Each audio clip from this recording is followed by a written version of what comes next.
Good Monday morning out there, everybody. Hope everybody's having a great start to their work week. We got a lot to get to here in this video once again, so definitely stick with me through the video. If you guys have not subscribed to the YouTube channel, definitely hit the subscribe button down below, as well as like this video at the end of the video. Definitely would be much appreciated.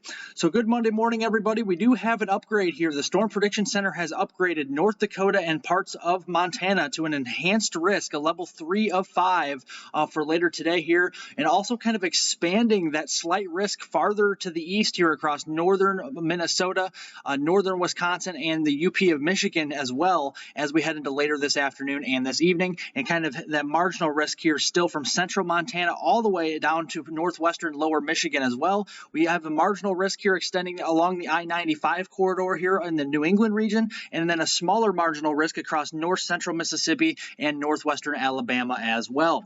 Looking kind of at the individual risk categories here for today, a 2% area here of tornadoes along kind of very far northern plains and portions of the upper Midwest here towards the southern Canadian provinces here, from northeastern Montana, northern North Dakota, northern portions there of Minnesota, as well as extreme northern Wisconsin and western portions of the UP of Michigan. And then another area here of a 2% chance here of tornadoes across that I-95 corridor here from portions of Boston down through the New York City area, portions here of Baltimore, Philadelphia, Washington, D.C., getting down into northern Virginia as we head here into the afternoon and evening. Looking here at the wind risk, we're actually seeing here a 15% chance of significant damaging winds across northeastern Montana and much of North Dakota as we head into late this afternoon and this evening. That's including that 75 plus mile per hour wind gust potential across these areas. But we still have that 5% area here of wind across the I-95 corridor, as well as down here into portions of north central Mississippi and northwestern Alabama.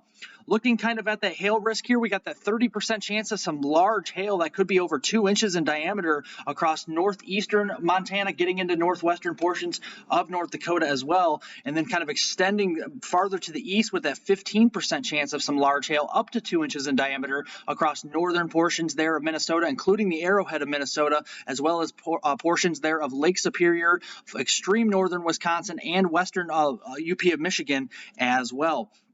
Looking here at the kind of the upper levels of the atmosphere, you have a very strong ridge centered across the southwestern United States. And then up to the north here on the northern periphery of this ridge, we actually have a very strong shortwave trough kind of traversing the northern periphery here of the ridge across southwestern Canada and the northern Rockies here as we head into this afternoon. And that will be the driving force behind the significant severe weather across the northern plains as we head here into this evening. Looking though at the temperatures as we head into this afternoon, lots of heat out there. We got 107 degrees up to portions here of the Rapid City, South Dakota area, 109 in Dallas-Fort Worth, 108 in Wichita Falls, a lot of heat out there, and that will just be expanding all the way up here into the Dakotas, Montana, Minnesota, and portions of the southern Canadian provinces as we head into this afternoon.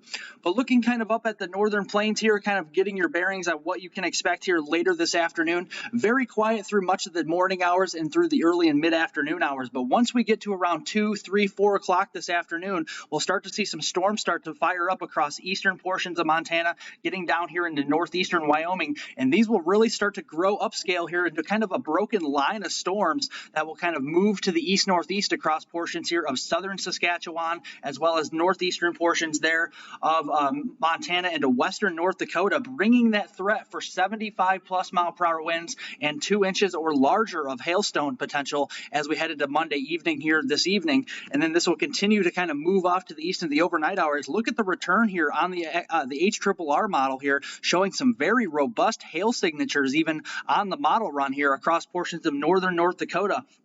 So we definitely could see that, over 2-inch hail potential, as well as that, extremely intense damaging wind potential with winds over 75 miles per hour across this area here, even after dark into the overnight hours. So definitely want to have multiple ways to receive warnings if you live in this area. And again, I will be going live probably here later this afternoon and into the evening hours to cover this severe threat. So do turn all your notifications on for that, as I will be going live later today to cover this dangerous severe weather out here as as well.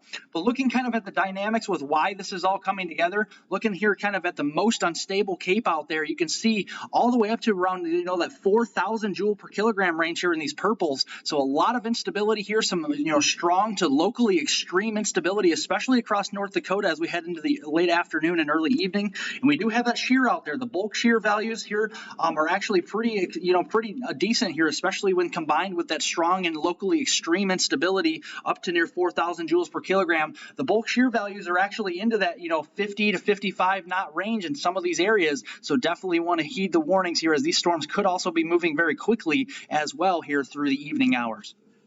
Looking kind of at the lapse rates here across this area, we are seeing some pretty steep lapse rates here as well across North Dakota, eastern portions of Montana, into South Dakota as well. So we also here could see the the atmospheric column here as you go up in the atmosphere toward the mid levels really steepen, which means a lot of colder air aloft to support that very large 2-inch or larger hail risk as we head into this evening here across this area as well.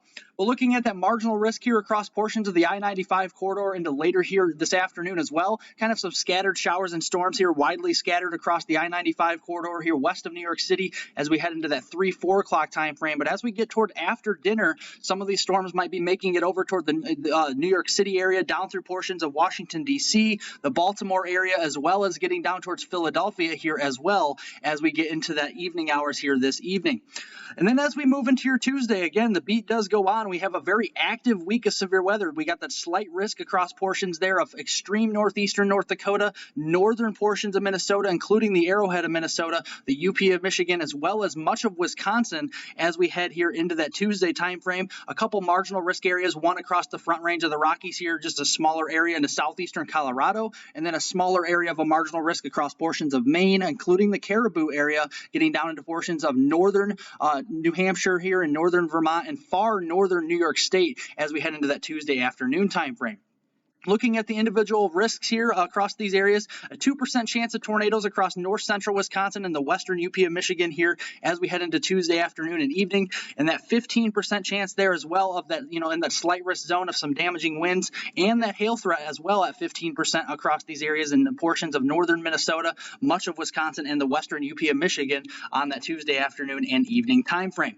Again, kind of looking at this here from the upper levels of the atmosphere, that ridge will start to back off to the west a little bit over portions of the four corners of the U.S. across the southwestern U.S. right as we head into that Tuesday evening time frame. But up to the north, we got that strong shortwave trough that'll be traversing the northern periphery of this ridge as we head across portions of the upper Midwest on your Tuesday evening. So that will be definitely something to monitor as well. And again, ahead of this kind of shortwave trough, we definitely have a lot of heat being pulled all the way up to the north.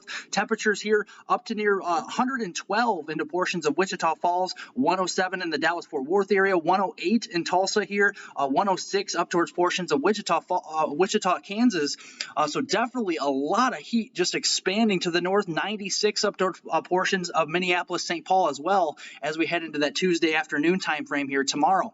Again, kind of looking at this across the Midwest and Great Lakes region, we can see kind of a broken line of some showers trying to develop along this very strong cold front moving across the Midwest region here as we head toward the mid-afternoon hours on your Tuesday.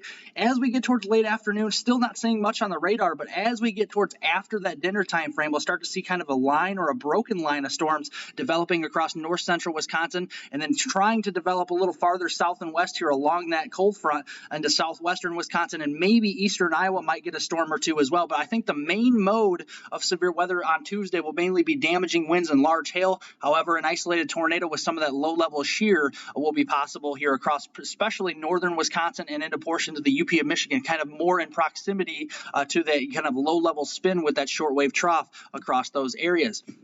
Again, looking at the most unstable cape or convective available potential energy here on your Tuesday, right along that cold front, you can expect instability values be into that 3,000 to 3,500 joules per kilogram range. So more than enough than you need for some severe weather out there, as well as those strong shear values. But before that, we do have to worry about a little bit of a surface-based cap on the atmosphere. We got kind of a capping inversion, a very strong cap across the Great Lakes here, getting down into northern Illinois, southeastern Wisconsin, Wisconsin, and much of the middle Missouri Valley region.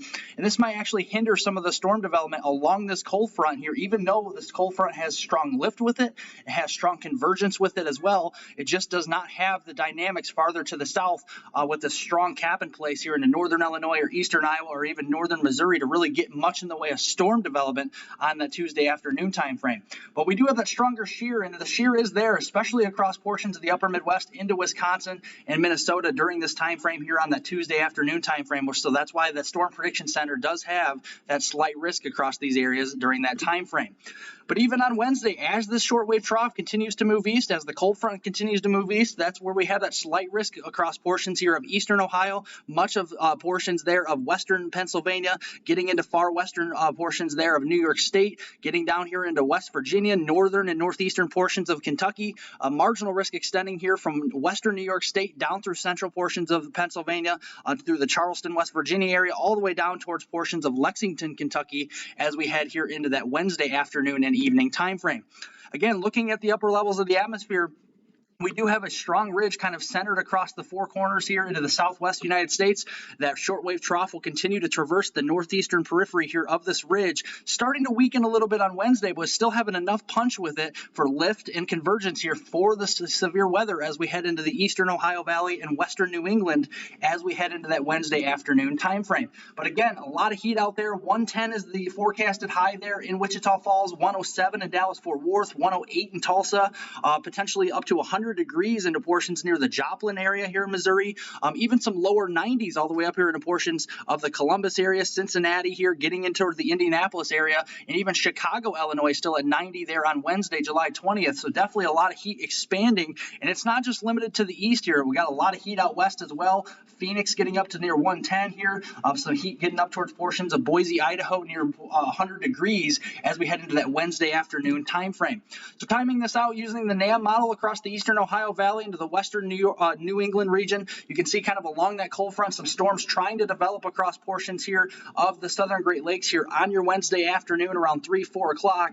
But then as we kind of move toward that dinner time frame here about 5, 6, 7 o'clock here towards the evening hours, we'll start to see kind of a broken line of storms develop across western New York State and northwestern Pennsylvania, getting down through central Ohio, maybe some broken storms getting down towards southern portions of Indiana and northern Kentucky as well. But as we kind of move towards the overnight hours, a strong low-level jet will start to move in here across portions of the Ohio Valley and the New England region, and that's where we have more organization and kind of a solid line of storms potentially across portions of West Virginia, southwestern Pennsylvania, getting down into eastern Kentucky, so the Charleston, West Virginia area, maybe down towards Pittsburgh, and then down towards Lexington, Kentucky, could maybe be expecting some damaging winds, some large hail, and the potential is there, potentially, with that strong low-level jet, maybe of a spin-up tornado here on that Wednesday afternoon. Again, looking at the most unstable Cape, Wednesday is very interesting, probably one of the most, decent setups for severe weather across the Ohio Valley and western New England that we've seen probably all year. We have instability in the purples there approaching around 4,000 joules per kilogram, so we'll have strong to locally extreme amounts of instability on Wednesday. And we don't have a surface-based cap, just like, I was showing that cap to you on Tuesday with the capping inversion across portions of northern Illinois and, eastern Iowa and northern Missouri. We don't have that on Wednesday. We have a clear path for storms to develop across Ohio, getting down into Kentucky, West Virginia, western portions there of Pennsylvania. We have free air parcels that will just be able to rise up through the atmosphere here with those 40, 50,000 foot storm tops potentially as we get into that Wednesday afternoon time frame. Again, looking at the shear here, not overly impressive shear, but definitely kind of overlapping some of that stronger and more extreme instability around, 30, 40 knots across this region, especially into eastern Ohio, getting into portions of western Pennsylvania. So that is something we'll have to watch and contend with here as we head towards that Wednesday afternoon time frame. And again, the supercell composite values are there, especially in Ohio, so I do expect maybe a couple of isolated tornadoes being possible with some of these storms, especially with the initial storms that develop, and if they're, remain supercells before that line of storm starts to take shape, and then that damaging wind risk really starts to increase here with that line of storms towards the evening and overnight hours. But again, it doesn't stop there. As we head into Thursday, we got that cold front continuing to shift off to the east here. By midday on Thursday, the cold front's already pushed through the Ohio Valley. We got high pressure system working across much of the Midwest here, the northern plains, northern Rockies here during this time frame, but into portions here, the East Coast, all the way up through the I-95 corridor here on your Thursday. Yeah, we can definitely be expecting some more isolated severe weather potential potentially with maybe another marginal risk possible through portions here of New York City, getting up towards Boston and maybe up towards Maine on Thursday is definitely possible here. We'll see what the Storm Prediction Center does decide to do. But again, on Thursday, we can expect that ridge to continue to remain anchored across the southwestern United States. The trough will start to broaden a little bit across portions here of the upper Great Lakes and southeastern Canada during this time frame. But still some shear left over here as it kind of broadens out for some severe weather potential, I think, on that Tuesday time frame or on that Thursday time frame. But definitely looking still at a lot of heat out there, up to near 105 down near the Red River yet again. So the heat really just continues for Texas, continues for the desert Southwest, and really across the Central Plains here, even up into portions of Nebraska, approaching 100 degrees on that Thursday, July 21st time frame. Looking at the I-95 corridor here on Thursday afternoon, yeah, you can definitely expect maybe a line of storms to try and develop across Maine, getting down into Vermont, New Hampshire, maybe down towards portions of around Boston here on that Thursday afternoon time frame. But as that cold front kind of shifts off to the east, we'll kind of say goodbye to that round of severe weather for the week. So yeah, an active week is ahead in the next 5 days or so, the next 120 hours or thereabout. Yeah, you can expect some heavier rainfall, especially across southern Canada there from Alberta all the way through portions of Saskatchewan, Manitoba, and much of Ontario, getting into portions here of Quebec and the New England region as well. A little bit of rainfall across portions of the southeast and the east coast there down through Florida and portions there of Alabama, Georgia, and the eastern Tennessee Valley here through kind of the spine of the Appalachians. Still got some monsoonal weather across the four corners here with the atmospheric river of moisture kind of still moving up and around that ridge as we head into portions here of Colorado, New Mexico, Arizona, Utah, and eventually kind of southern California and central Nevada as well here through the next 5 days.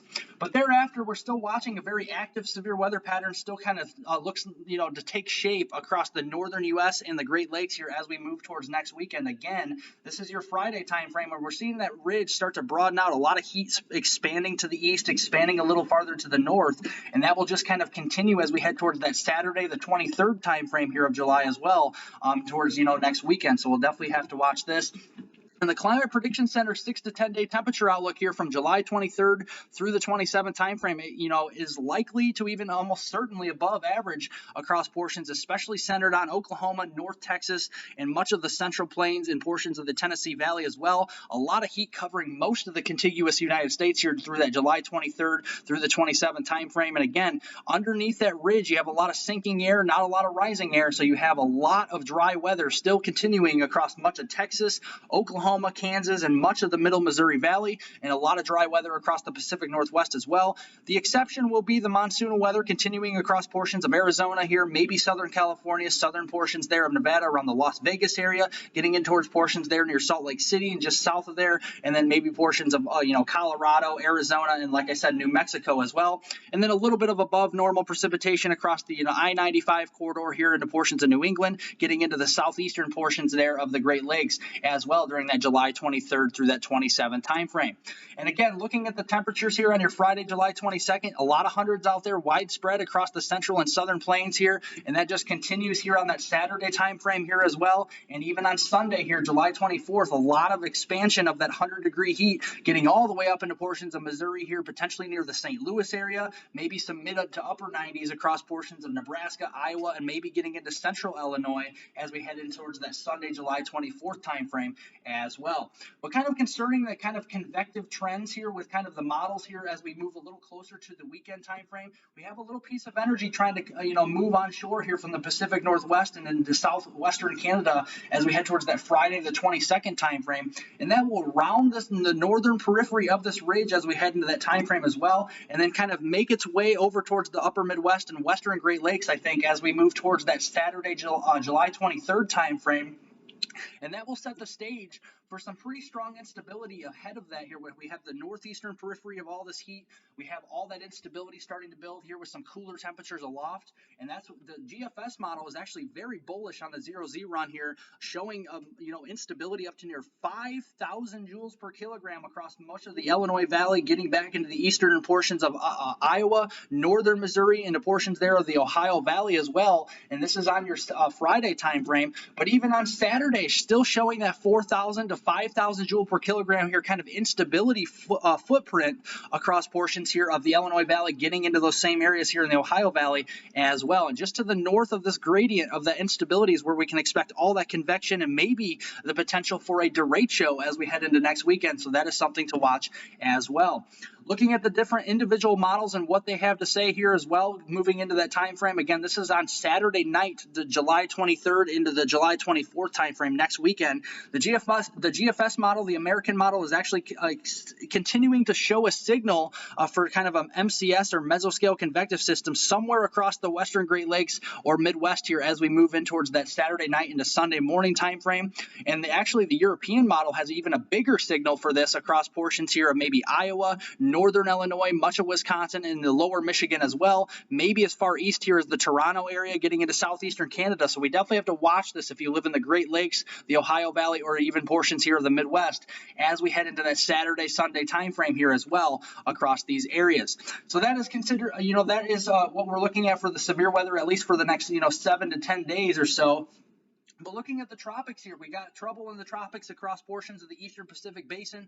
This is Hurricane Estelle, and it's spinning across portions just west of the Mexican coast here, and this continues to kind of shift off to the north and west. Another wave behind that, and actually that's the wave that the National Hurricane Center is actually outlooking for a 20% chance of development within the next 5 days, so that will be something to watch. Again, concerning Estelle, though, this will be pushing off to the west-northwest and northwest here across the open waters of the eastern Pacific here through the next several days, starting to slowly weaken in intensity towards the tropical storm status here towards the middle of the week on that Wednesday evening time frame, and then eventually getting down towards tropical depression status toward the end of the week and next weekend as it does encounter those cooler waters and a lot more wind shear in the eastern Pacific here basin. But looking off to the south and east here of Estelle, we got another piece of energy moving across portions here of the the western, just off the west coast of the Central Americas, moving into the eastern Pacific here south of the Mexican coast yet again over the open waters, and the National Hurricane Center is giving this a 20% chance currently of developing within the next 5 days across this area here in the far eastern Pacific, so that will be something to watch.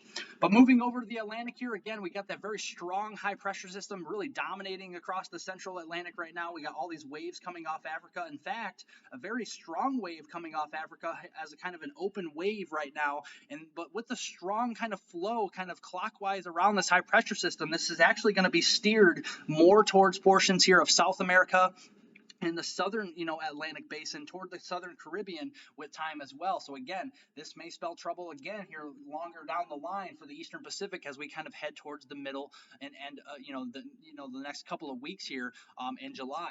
But again, through the next 5 days, maybe even the next 10 days, we're really not expecting anything. The National Hurricane Center is saying no, there's going to be no tropical cyclones or any systems developing within the next at least 5 days across the Atlantic, the Caribbean, or the Gulf, but we'll definitely continue to keep you posted on that. And again, that's just due to the fact that we have that strong high pressure system continuing across the Atlantic basin, and that will kind of steer this flow, keep these storm systems across the Central Americas and then moving across here into the eastern Pacific for the foreseeable future. And that just kind of continues here. But as we kind of move toward the late portion here of the month, the final few days of July and kind of flipping the script to early August, we have that high pressure system that's actually going to start to move farther to the north, and that will allow kind of an open door for some of these kind of open waves that come off Africa or that develop in the eastern Caribbean to start to kind of try and sneak into the western Caribbean, the Gulf, or right off the coast here of the Carolinas as we head towards that late portion here of the month of July. And you can see that signal here that we have that drier than normal, precipitation anomalies across most of the Gulf here through that 24th time frame. But as we move in towards that 24th through at least the 31st time frame, maybe even getting into the opening stages there of August, we have a signal here on the climate forecasting systems model, at least for the past few days, of above normal precipitation being favored across some portions of the central and eastern Gulf, closer to Florida and Cuba down there as well.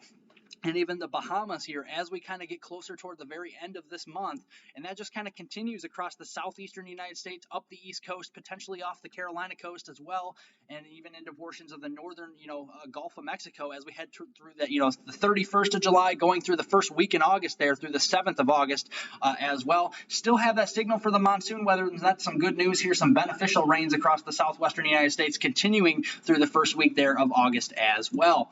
Again, I know that was a lot to get to, guys, but definitely wanted to keep you up to date on all the information. Again, I'll have another video for you guys tomorrow morning, and I will be going live later today, so turn on all your notifications for that as well. Thanks for watching, everybody. Remember to like my video down below, and remember to jot down your comments, questions, and concerns down below. I'll be able to answer those questions and everything here later on today. And subscribe to the YouTube channel, definitely much appreciated here. Trying to get over 300 subscribers. Definitely subscribe to the YouTube channel for more of these long-range weather forecast videos in the future. So thank you guys for watching, and have a great work week and Monday out there.